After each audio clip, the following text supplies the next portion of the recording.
Hi everybody, this is Sheila Canton Wine and I want to show you everything you're going to get in this Christmas bingo. So we have 36 unique bingo cards in color and black and white. You can either choose the calling cards with riddles or without riddles. And then you're going to have 4 digital spinners that are included. So what I did is I built in lots of different printable and digital versions. I'm going to show you everything and then you can decide what you want to use. I would suggest using a combination of the printable and the digital, but you can do all printable, you could do all digital, whichever would work best in your classroom. So this is the PDF that you're going to get. So you're going to get teacher instructions. So these are all the information you need for the printable version. So you need a printer, possibly a laminator. If you use the black and white, students could use crayons, markers, or colored pencils. Here's some options for your bingo markers and some options for your prizes for your winners. And then here's some information on how you prep and how you play. So this is really helpful for if you want to do the printable version. There's also a digital version, and I'll go through all the instructions on how to do that. So that's where the students would play online. And then you would also use a digital spinner as well. And here's all the information on the digital spinners. And I'll come back and show you all of this. So we're going to start with the printable. So these are the calling cards with riddles. There are 28 calling cards. There are only 24 spots on the bingo card. So not every marker, not every item is going to be on every game board. So just remember that, if you say angel, and a student says, "Oh, I don't have that on my board," that's okay. Not every spot is on every game board, okay? So just kind of keep that in mind. So what you would do is you would go ahead and print these, you would cut them, and you would put them face down on your desk. And then you would one by one go ahead and turn them over and use these as your calling cards. And then students would basically know what they need to mark on their bingo board as you call the different items. You also have a set that just has the images and the text, so you can use those if that would be easier for you and your students. And then you have the bingo boards. So there are 36 in color, and like I said, there are 24 spots, and then there's one free spot. So you would basically give an individual card to each student. So you want to make sure that students have their own individual cards. And no cards are unique, so you won't have students that are, getting the same results with the bingo. And then there are also black and white versions. So these are great as coloring pages. You could have your students go ahead and color these beforehand. You can have them color their items as it gets called. Lots of different options there. This is great if you don't have access to a color printer. You could also do these on colored paper as well, which could be kind of cute for the holidays. So you'll have 36 of those, and again, those are all unique as well. So that kind of covers all the printable. Let's go back and talk about the digital and how that would work. So I want to give you all the options, and then you can kind of decide what works best for you. So the first option I would suggest is the Easel tool. This is free. It's included in your download on TPT. And what you're going to do is you're going to go ahead and assign one bingo card per student. So for example, student 1 has page 1, student 2 has page 2, student 3, page 3, and so on. Then there's some directions up here. Please use the circle tool or the highlight tool to mark your items on the bingo card as your teacher calls them. So you're going to go ahead and have your students choose shape and circle. They're going to go ahead and make their little bingo marker there. They can change the color of it if they want to. And then all they have to do to copy and paste is just choose it. Choose Control C for copy, Control V for Victor, and then they're going to go ahead and have multiple bingo markers. And then they're just going to go ahead and put these on the game board as you call them. So this is a digital game board that they're just going to be able to go ahead and mark their different spaces as you call them. And then when the game is over, what you can do is you can have your students just kind of move these off to the side, and then they'll be ready to go ahead and start again with the next one. And then you could leave the free one there. So this is a very easy way to play digitally. And if you wanted, you could change up the boards, and maybe the first game, a student has board 3, the next game they have board 4, however you want to do it, to kind of give them some variety. So that's one option for your digital. Another option is to upload the Christmas bingo to upload to Google file, which is a PowerPoint file. If you upload this to Google Slides, you can then assign it to your students. And it's the same thing. There's 36 different cards, so you would do one for each student. And then for this one, you would just have them choose the shape. I like the circle because it reminds me of the bingo markers. They're going to go ahead and make that marker, and then they can also change the color here. And then same thing, they're just going to do Control C, Control V for Victor, and then they're just going to go ahead and play the game digitally as you call the different items on the bingo board. So that's kind of a fun way to do it as well. Now, same thing, if you want to, you can go ahead and at the end of the game, have your students just move these bingo markers off to the side, and then they can leave the free one, and then they're ready to go ahead and play the next game. So 2 different digital versions. You can either use the Easel or you can use Google, whichever you're more comfortable with. And then what I'm really excited about, this is a brand new feature that I just added. I have some digital spinners here. So there are 4 different. One with words and images, one with images only, and one with riddles. So here are the links here, and then these are also clickable links as well.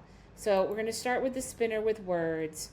So what you're going to do is you're going to go ahead, it says click to spin. So we're going to go ahead and have it spin. And what it's doing is it's going through the 28 different items. And it's going to go ahead and select one. So it looks like Angel. So then it tells students, please mark this on your bingo card, Angel. Now, here's the thing with these digital spinners. You need to say remove, because once they've selected angels, you don't want them to have to do that again, right? You don't want to have it do multiple times.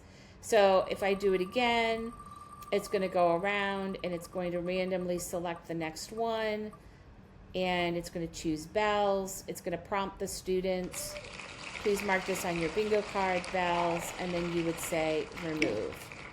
So that is a super fun way to just do it with the words. Another option for the spinner is to use the one with the words and the images. So for this one, it has both. So you're going to go ahead and click, and it's going to go ahead and rotate through the words and the images. Again, there's 28 different ones here. And this time when it pops up, it gives the students both. So it gives them the image and it gives them the words. It says, please mark this on your bingo card. And then again, you would hit remove. So this is really great for, the lower elementary grades, because they're pairing up both the image and the words themselves. So that's a really good option to use. You can also do the riddles. So the riddles are really popular. That's something that I added, I think, last year, maybe the year before. But I am going to say that these are definitely more challenging. So I would really suggest that you do this with the upper grades. So I'm a little plant hanging above on Christmas Eve. I'm a symbol of love. So that's mistletoe. So they would have to find the answer to the riddle.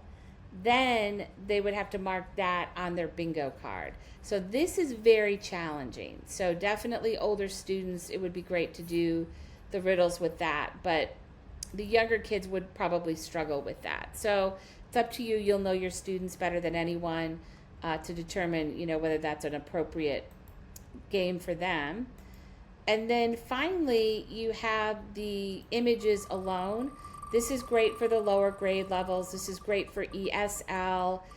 It's just the image itself. There's no text, there's no words, it's just the image. So please mark this on your bingo card.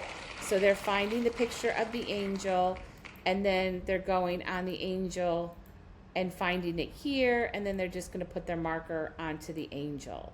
So that's a very easy version of the game.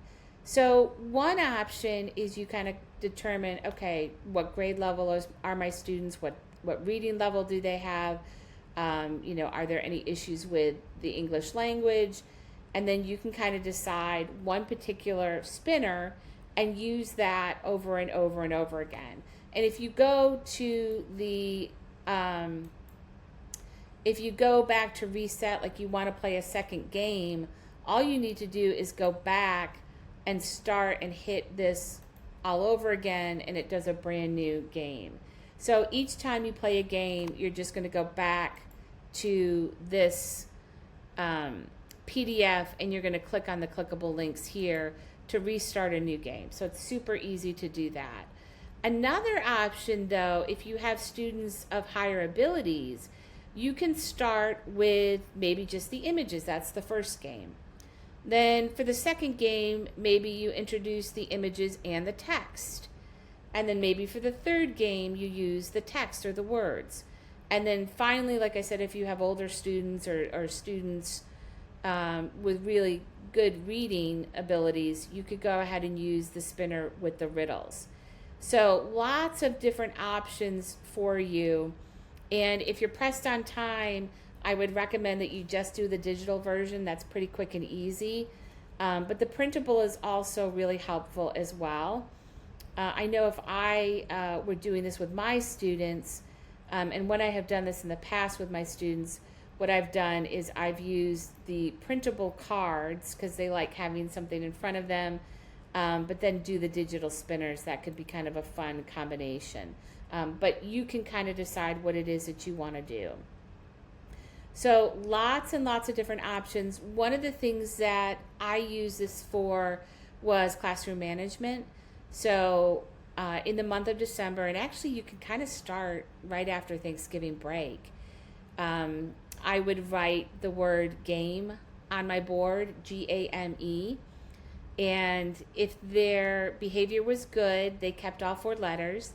And if students were, not behaving maybe in the way that I wanted, whatever my classroom rules were, I would just quietly go up and erase a letter on the board. So I would release the letter E. And then all of a sudden the students would say, oh no, she erased a letter. And then after they had quieted down and calmed down for a little bit, I would quietly go up and write the E again. And then the rule was, if all of the letters were erased by the time that I was going to do the game, usually I did games on Fridays, then the students knew they weren't going to be able to play the game.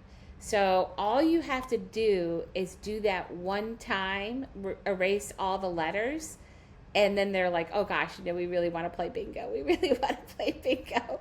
So it was a great classroom management tool for me, especially in the month of December when students are very distracted. And you could choose to do this as many times as you want.